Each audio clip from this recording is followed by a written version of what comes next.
We are back. Really struggle to stay motivated, especially around winter when it's cold and dark. Any tips? This is the perfect question. We have lots of tips on how to get you out of the house when it is miserable outside. Are things you can do to help push through? That's where it comes into play really well. Question number 2. I like that question. So my top 5 pre-workout snacks that I would swear by include... What's the best way to stop getting DOMS after a workout? This is definitely the best thing I have found. Intermittent fasting. Is it suitable for women, and what should they consider if interested? I think we've given some good advice. That was a really bad advice. That was Again, horrible. that's better. Are you ready? I'm ready. Are you steady? I'm steady. Drum roll, please. We are back with another episode. And today we're answering more of your questions. Last time we spoke a bit about nutrition, we spoke about fitness, progress, confidence, the whole shebang. This time we're doing it all again. As always, we asked and you guys delivered. So we have tons more questions to get through that we are so excited to answer. Question number 1. I really struggle to stay motivated, especially around winter when it's cold and dark. Any tips? Oh, there's another part. Oh. How do you both stay motivated all the time? Recently, I've been really struggling to go to the gym. So this is the perfect question, as it is cold and wintry and dark outside majority of the day in sunny Britain. Look no further, because we have lots of tips on how to get you out of the house when it is miserable outside, because we do it every day. It's just hard when you first wake up and it's really dark outside. And it's so warm in bed. I know. But we can mitigate that. First things first, put on as many lights as you can the minute you wake up. Get out of bed the minute you wake up. To get out of bed the minute you wake up, move your phone or your alarm or any device that wakes you up in the morning so it's in the most inconvenient place possible. So you actually have to get your ass out of bed and go and turn it off. What I normally do, which really helps, is I put a nice cold glass of water next to my phone the night before to put myself into a routine of the minute I turn that alarm off, I drink a glass of water. Naturally, once you've drank a bit of water, your body is going to be awake and ready for the day. I then get dressed as soon as possible. I actually learnt this from a friend. The minute she gets up, she'd get dressed and she'd actually put shoes on, and that stops her going back into bed. And I used to think she was crazy for it, but do you know what? It works. Because the minute you're actually up and dressed, you've done the hardest part, just getting out of bed. Yeah, I think that's a really good point. It eliminates you wanting to jump back into bed because you're signalling to yourself that you're awake by having shoes on. For me, it's setting the bed, so I never want to get back in it when it's all neat and tidy. Yeah. Something else I do to help with the whole light situation is have a Lumi lamp, which we both have, actually. Yes. Although someone needs to set theirs up. I have, it just doesn't. I accidentally set the alarm for 4:58. Wow, that's so specific. I don't really know. This is not a sponsored post, but I have to shout out the Lumi lamp. It mimics a natural sunrise and sunset, so you can set it to an alarm time and it will gradually wake you up in the morning with a gradual sunrise. It's really nice and really helpful to have somewhere like England where the sun don't shine. Yeah. It's not that much of an investment either. It's not too expensive. I would say it's affordable. So it's definitely something worth having, especially this time of year. There's also a setting on it, I think, where you can put sound effects, something like birds chirping or something peaceful to gently wake you up. If waking up gently doesn't help you, then something like having the alarm on the other side of the room set on a noise that is going to force you to get up and turn it off. That's also really helpful, just for getting you out of bed. My alarm, everybody hates it. I hate her alarm. I'm going to actually play it to you. Yeah, play it. It doesn't get easier, and I've had this alarm for, I actually want to say, about 2 years. Oh my God, have you? Yeah. I thought I was like How have you coped? Are you ready?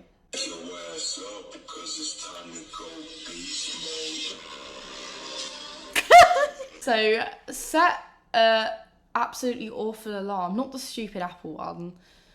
The one that's the worst is that the Apple Ripple alarm. It's so horrible. That used to be my alarm, this one. Yeah, that one. Everyone hates that alarm. It's so painful. It is. It's probably at a particular frequency that's like unbearable. Yeah. But anyway, moving back to the actual question. These sort of habits will help you wake up. So once you've done the hard bit of actually getting out of bed, that's when you can get yourself to the gym or doing something productive that will lead to going to the gym. A lot of it is just in preparation. That's my best advice, is just prepare. Make overnight oats the night before. Put your gym clothes on your bed the night before, on your chair even. Do these little things so in the morning when you really don't want to, they're pretty much done for you. Yeah, setting the intention for the goals you want to achieve. Make it easier for yourself rather than harder. Experiment with things as well. Try one thing in your routine that's different to what you'd normally do. See how it works. Try another thing once you've become accustomed to that. As long as you're consistent with it over time, then you'll definitely find what works for you. And from that point, you can think about because motivating yourself for the gym is an entirely different question, really. It is, because when you say how do you guys stay motivated 100% of the time, we don't. Not at all. All it is a product of habit. You get so accustomed to it that it doesn't really seem like an option anymore. It's just like a given. That's how I look at it. Absolutely, it's instilled in us. Exactly, the same way you'd go and you'd make yourself food and you'd eat lunch. It's the same principle as that. It's just another one of the things that you have to do in that day. By no means do we say that and make out that going to the gym isn't hard work, but because it is part of our routine, it makes it a lot easier. The hardest part is actually getting there, I would say. 100%. And that's why if you do all those minimal steps that we've just mentioned, you have done 90% of the hard work. You don't think that is the hardest part of it. Yeah. But it is. It's also really normal not to feel motivated all the time. We all have our days where we feel less inclined to do something that we know we probably should do. There's a number of reasons that can affect that. You can be unwell on a particular day. You could have had poor sleep. Sleep is something that's really hard to control, and it affects so much of our day. So there's plenty of factors that would make it harder for you to feel motivated. It's just understanding that is a normal part of the process, and there are things you can do to help push through. That's where the accountability comes into play really well. Yeah. So having someone with you, especially if you're a newbie, pushing you to go more than you'll be able to push yourself. Exactly, and it's the same with having a coach. A big thing that I hear a lot of clients say is, there's no way I'd be here at this time if it wasn't for you. And that's because if you know that you have to go there for someone else, you're going to go the same way you would for work. It's just, again, that accountability role. And as personal trainers, that's something that we definitely instill in all of our clients. Absolutely. Next question? Yeah. Question number 2.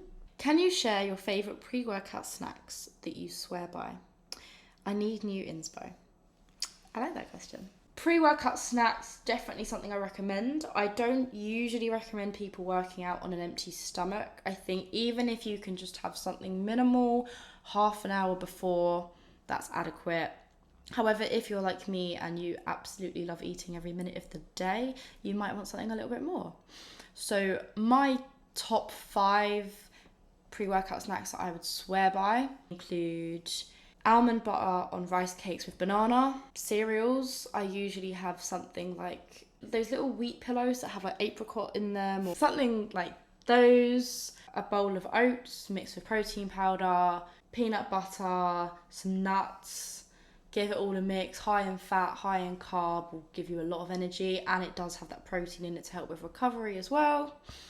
That's something slightly bigger, so if you're hungrier and you want to eat something like that, I would advise having that an hour to 45 minutes beforehand. The shake, so I'll just whack in there some fruit, again some nut butter, some seeds, some oats, milk, Greek yogurt, blend it, drink it. Again, you want that an hour to 45 minutes before because it is still quite filling, even though it's only a drink. And sometimes it will generally just be Rice Krispie bar with a bit of pre-workout, or an espresso. Well, that was a lot of snacks. 10. Well, I'm very basic in comparison. I'll have a banana on its own. I love Greek yogurt at the moment, which is very problematic because I do have an intolerance to lactose. Cries and IBS. But it's fine. It seems to be fine for me when it's fermented. So a fermented Greek yogurt. I will say, be careful of the yogurt you choose. A lot of them have loads of additives and other preservatives that you definitely want to avoid. But a natural Greek yogurt, really, really nice with some frozen berries I always like, with walnuts, honey. I've been putting a little bit of magnesium in that. Yeah. Not for the taste, just for health. And flax seeds. I really like having those in a yogurt. Yeah, that would be my snack. I love an orange as a little palate cleanser. I try and keep my snacks as natural as possible. I've really steered away from having bars because with bars I always find that something needs to glue them together, and that's usually some sort of artificial ingredient, so I'd rather not have that. Yeah, big fan of walnuts. Pecan nuts, almonds, yeah. I love almonds. So good. It's so good for snacking. Make a little trail mix in a pretty little jar and just use that as a snacker. It's so funny, isn't it? How you dress things up goes a long way. Yeah. This is really key to instilling a new habit. I think we've given some good advice. That was a really bad advice. That was horrible. That's better. Okay. Question 3? Yeah. Question number 3. What's the best way to stop getting DOMS after a workout? My legs always ache so much. I literally cannot do anything for over a day. I feel your pain, and I used to feel that so much, especially when I started working out.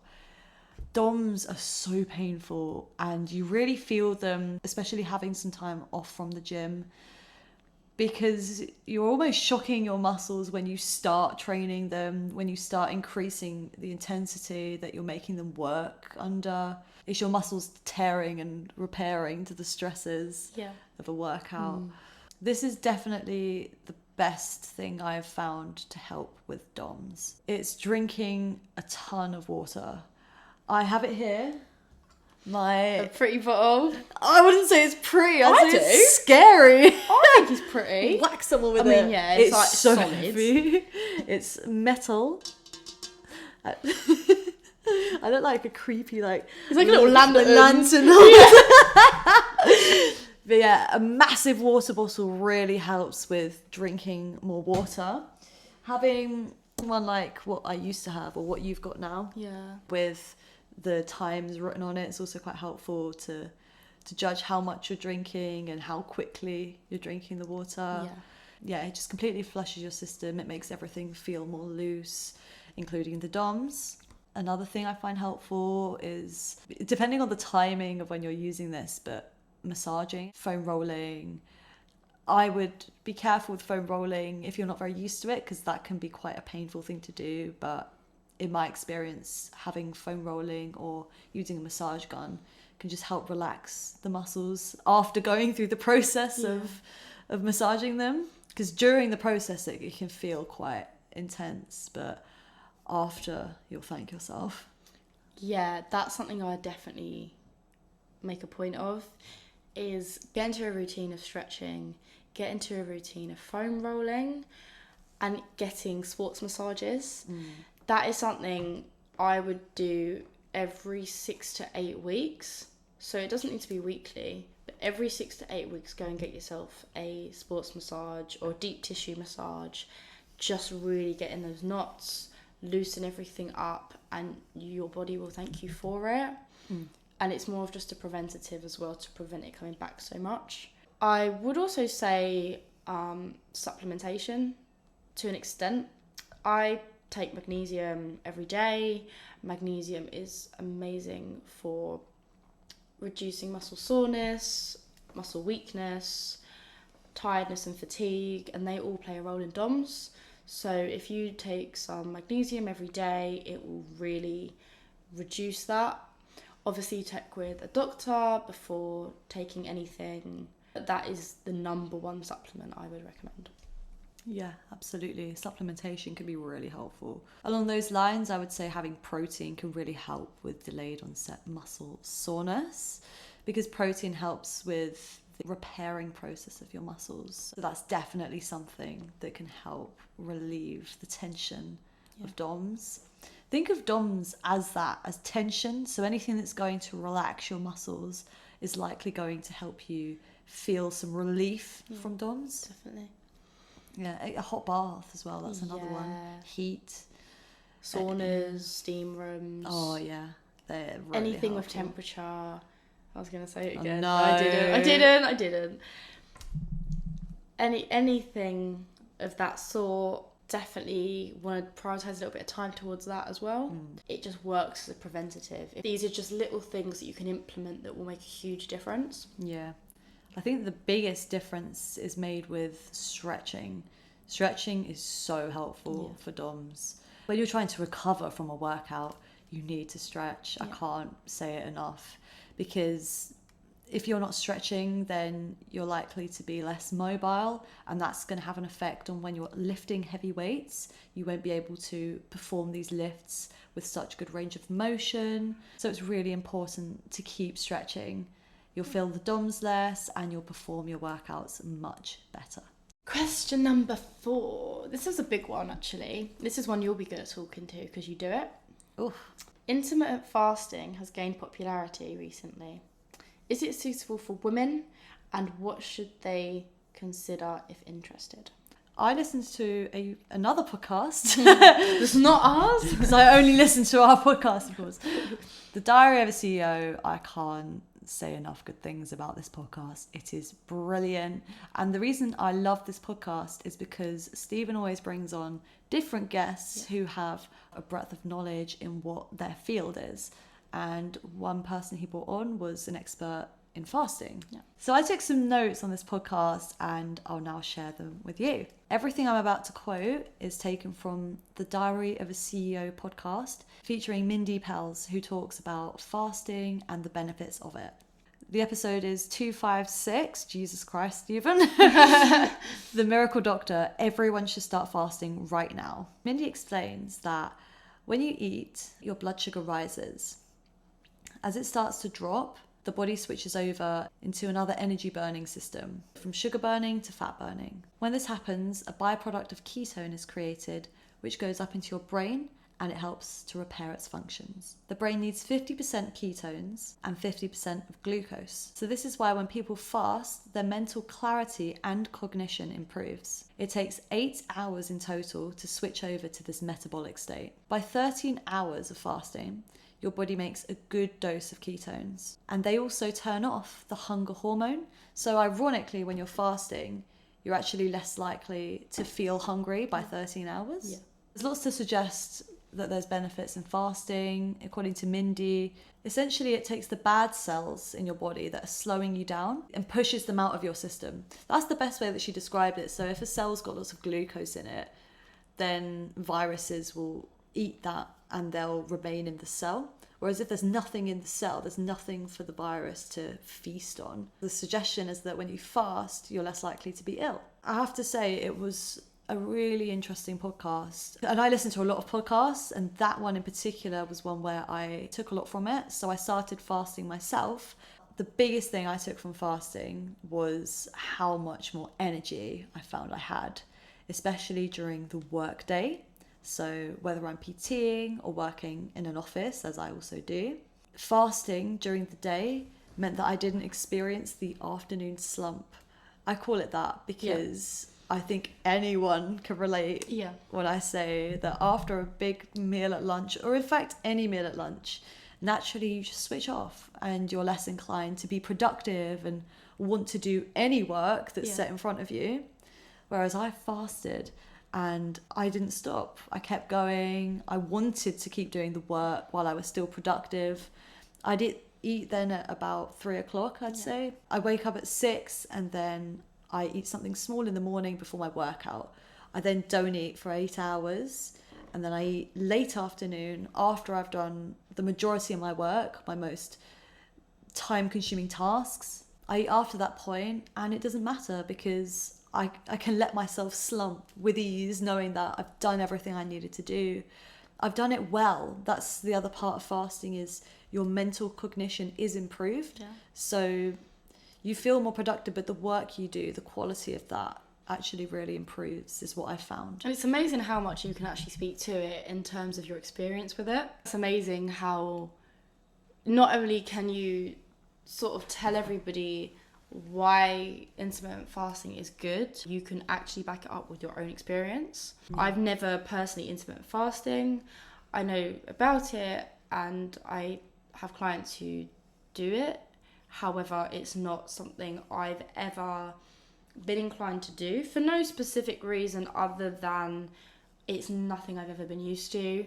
I've always been a very hungry girl, and I usually eat every 2 to 3 hours. Just naturally, I'm just very hungry, and I find that my concentration declines insanely fast when I don't eat, as well as my mood. I get very, very hangry. And it's just because obviously my body is not used to that, and it's not something I'd never be open to doing. Just as of right now, probably not. But that does not mean I do not recommend it. And obviously Frankie has spoken so much to it, and it is something that probably will benefit your life. Yeah, I'd say so. And that's just from my experience. I think there's lots of negative connotations with fasting because it's associated with not eating food. So I would never advise to not eat food. It's just about when you're eating, some more of the timings of your meals. The best example I can think of when you consider when you eat is thinking about our primal ancestors. So if you think about a hunter, any animal that hunts, it's alert, it's always thinking and calculating when it's gonna find its prey. Yeah. And when it does find the prey, when it does eat, it then relaxes. Yeah. So that's the mentality I have with fasting. I understand that. Yeah. I think it's definitely true. And there's so much backed up research upon intermittent fasting or any form of fasting that you plan on doing. It's definitely something to consider, especially for women. Not only because Mindy is a woman, but there is a lot of support showing it helps with hormonal balance, and especially around menopause and menstruation. It is definitely something that I would research on and have a look into, because it's something that I would definitely think about. If you have bad PMS or bad premenopausal symptoms, this could really help rebalance your hormonal systems out, your estrogen, your testosterone, and allow you to live a better quality of life. Absolutely. Yeah, there's a lot in there about balancing of the hormones. That's definitely part of it. I feel more balanced. Do you? Yeah, I definitely do. I feel like it helps me sleep better as well. Really? Yeah. I never have a heavy meal in the evening, which helps with that too, because I have a bigger meal after my late lunch. Yeah. So yeah, there you go. That's as much as I'll say on fasting. Well, there we go. Have we done it? We have. Yay! We hope you have taken as much as possible away from this podcast, and that we have helped you get the answers you were looking for. Thank you so much for listening in and for sending in your questions. Your support is invaluable to our growth and how we're able to help you. And there's nothing else I'd rather be doing. And we'll see you in part 3. You have been listening to Gains and Gossip.